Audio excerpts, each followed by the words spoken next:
जय श्री कृष्ण। आज हम रसपान करेंगे और मार्गशीर्ष माह के 17वें अध्याय का पाठ करेंगे। इससे पहले के अध्याय में आपने जाना था कि कैसे गर्ग मुनि नंद जी के घर आए और उन्हें भगवान श्री कृष्ण के जन्म का वृतांत सुनाया। उन्होंने नंद बाबा को वह सब बताया जो भगवान श्री कृष्ण भविष्य में करने वाले थे। गर्ग मुनि आगे कहते हैं, सुनो, नाग शुक्ल चतुर्दशी की शुभ बेला में इन बालकों का संस्कार करो। वह दिन गुरुवार है, रेवती नक्षत्र है, चंद्रमा में शुभ योग है और यह दिन परम दुर्लभ है। उस दिन उत्तम योग और श्रेष्ठ तिथियां हैं, इसलिए पंडितों से विचार करके उसी दिन संस्कार कर्म का संपादन करो। यह सुनकर नंद और यशोदा जी को बहुत हर्ष हुआ और वे संस्कार कर्म की तैयारी करने लगे। इसी समय गर्ग जी को देखने के लिए गोप, गोपियां और बच्चे नंद भवन में आ गए। वे देख रहे थे कि मुनि गर्ग का चेहरा सूर्य की तरह चमक रहा है और वे समूह से घिरे हुए ब्रह्मदेव से प्रेरित होकर गहन रहस्य समझा रहे हैं। वे सभी को आशीर्वाद दे रहे थे और ज्ञान की बातों से नंद भवन को आभायुक्त कर रहे थे। गर्ग मुनि अपने आसन पर विराजमान होकर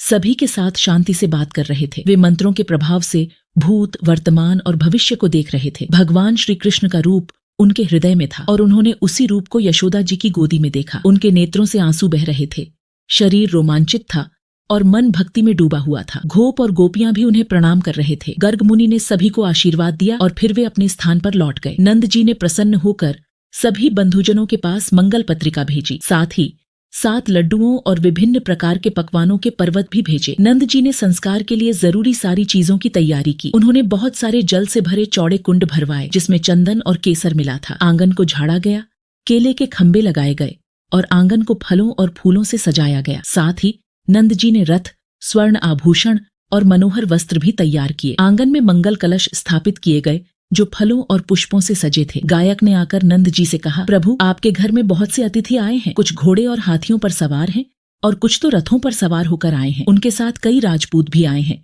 जो अपने साथ बहुमूल्य आभूषण लेकर आए हैं। नंद जी ने उन सबको आंगन में बिठाया और उनका स्वागत किया। उन्होंने ब्राह्मणों और अन्य अतिथियों का आदर किया और उन्हें भोजन कराया। नंद जी ने गर्ग मुनि से आग्रह किया कि वे अपने शिष्य और भक्तों को सोने, वस्त्र और मिष्ठान का बहुत सा दान दें। गर्ग मुनि ने नंद जी को आशीर्वाद दिया और फिर वे अपने घर को लौट गए। इस समय नंद जी और यशोदा जी अपने बालक कृष्ण को लेकर बेहद खुश थे। उनके दिलों में अपार प्रेम और आनंद था। भगवान श्री कृष्ण की बाल लीलाओं का वर्णन करते हुए नारद मुनि कहते हैं कि जैसे ही कृष्ण चलने लगे, नंद और यशोदा जी की खुशी का ठिकाना नहीं रहा। हर दिन वे अपने नन्हे बेटे के पहले कदमों को देखकर अत्यधिक आनंदित होते थे। अब कृष्ण और बलराम धीरे धीरे चलने लगे थे। वे अपने माता पिता का आनंद बढ़ाते हुए घर में खेलने लगे थे। इस बीच गर्ग मुनि मथुरा गए और वासुदेव जी के घर पर उनसे मिलने गए। उन्होंने वासुदेव जी को कृष्ण और बलराम के बारे में बताया और उनका कुशल समाचार लिया। वासुदेव जी और देवकी जी जब यह सब सुनते हैं तो उनकी आंखों में आंसू आ जाते हैं। वे खुशी से बारी बारी से अपने बच्चों का हाल पूछते हैं। गर्ग मुनि उन्हें आशीर्वाद देकर